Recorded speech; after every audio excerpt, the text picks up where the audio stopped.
The time is finally here. I'm going to show you guys a super simple homemade bread recipe that requires only 4 ingredients. If you're a beginner or you just can't quite get down sourdough, this is going to be a really good recipe for you, especially if you like that sourdough texture and that hard casing around it. So first, you're only going to use 4 cups of all-purpose flour and then 2 1/4 teaspoons of dry active yeast.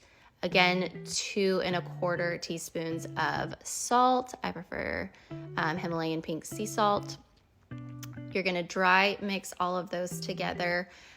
This is something that I just got for Christmas, this KitchenAid. So normally I would be doing all of this by hand, but if you have a gadget like this, go ahead and use it. I add in 2 cups of hot water. Hot water is important.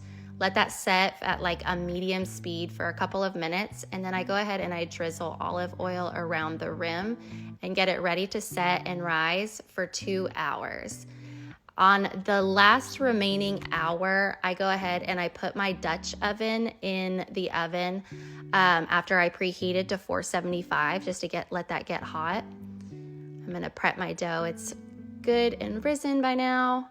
I always add extra flour down, and I add flour as I go, as I knead the dough, just because this recipe does tend to be sticky, but that's also what you do want. I didn't knead this loaf as perfectly as I normally do, but it's okay.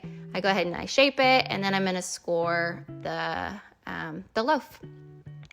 We're gonna do that. Get my Dutch oven out, so the Dutch oven's nice and hot. I'm gonna throw her in the pan, and we're going to put her back in with the lid on for 28 minutes.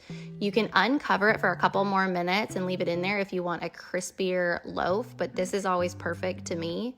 You can see just how crispy it is on the outside, but so soft and warm on the inside.